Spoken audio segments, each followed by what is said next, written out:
Yes, again, alright mga minamahal, Alicia ninyo, nagbabalik muli para sa ating panibagong video. So, nagbabatak ba to? Itong si Rowena Guanzon?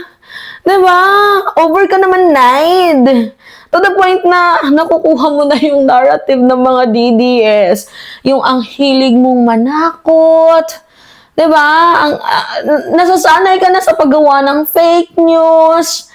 Kumbaga, na-adapt mo na yung negative energy nila. Hindi ka na good vibes. Nakakaloka! Imagine, sabi niya dito, kung pagtripan tayo ng Iran, durog ang Pilipino. Oo. Kasi sa dami daw ba naman mga minamahal ng military base ng mga Amerikano dito sa bansa.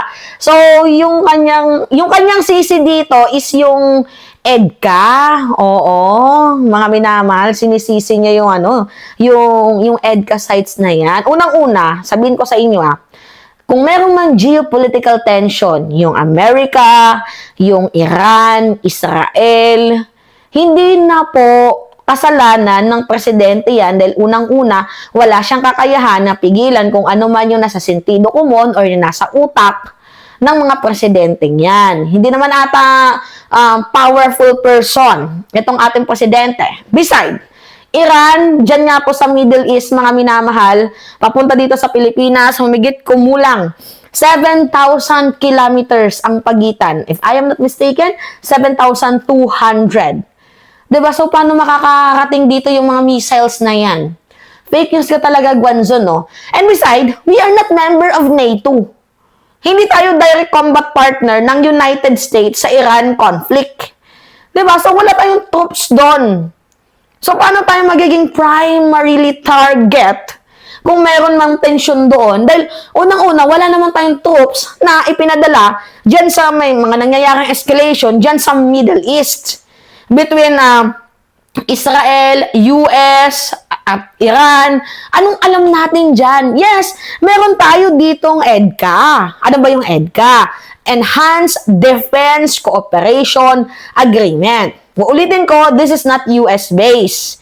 Diba? And also, this is not a permanent US territory. Hindi po yan pagmamayari ng Amerika. Ang EDSA sites, mga minamahal, within the Philippine military camps, under the Philippine sovereignty, controlled by the armed forces of the Philippines. Regional presence lang ang meron ang United States. So, hindi sila pwedeng mag-launch ng war from here without the Philippine consent. Diba? O ngayon, bakit mo meron tayong EDCA? Mima. Dahil sa issue natin dyan sa West Philippine Sea, issue sa disaster response, cooperation, defense modernization, deterrence, strategy. Ibig sabihin ng deterrence, para hindi ka basta-bastang galawin, kailangan mo ng partner. Alam niyo walang nakakaligtas. Kasi may alliance ka man sa wala. Pag oras ng gera, hindi ka makakaligtas. So, it's better na meron ka na lang kakampi. Diba? Kung wala kang alliance, mas vulnerable ka na merong gagalaw sa'yo. For example, sa issue ng West Philippine Sea. Kung hindi tayo partner with the Japan, with the United States, sa tingin nyo, nasa atin pa din ba yung West Philippine Sea? Wala na. Hindi yan pagiging tuta. Yan po ay ang tinatawag na strategy balancing. Even the small country, mga minamahal, may defense pact. Diba? Mayroon din silang strategic partners and also security alliances. Kung wala kang alliance, madali kang mabuli. Gets ninyo? For example nga, sabi ko yung West Philippine Sea, kung wala tayong mutual defense treaty, kung wala tayong cooperation with the United States, wala tayong cooperation with Japan, Australia, di mas lalong lalakas ang loob ng ibang bansa para kunin yung atin. Diba? Alliance is insurance policy. Kumbaga, sa buhay ng tao, insurance yan. Gets ninyo? Hindi ibig sabihin na meron kang alliance, gusto mo ng gera. Diba? Ang gera, yes, pinagpapunduhan, pinaghandaan yan. Pero hindi ibig sabihin na gusto mong sumali sa gera. Diba? Nakakaloka. Bakit yung Iran yung pinagbibigyan nyo ng ingay, ng issue? Hindi ba kayo Ito, hindi ba kayo nagtataka, mga minamahal, sa issue ng West Philippine Sea? Sobrang tahimik sila. Pero dito sa issue ng war between the foreign policy ng Pilipinas sa United States, sa nangyayaring eklavush dyan sa Amerika, Iran, Israel, ang ingay ninyo. Grabe pa kayo kung gumawa ng fake news. Pero sa West Philippine Sea, wala. Di ba dapat yan yung pinag-uusapan natin? Ba't parang selective yung concern ninyo? Ano yan? Political narrative framing yung ginagawa ninyo?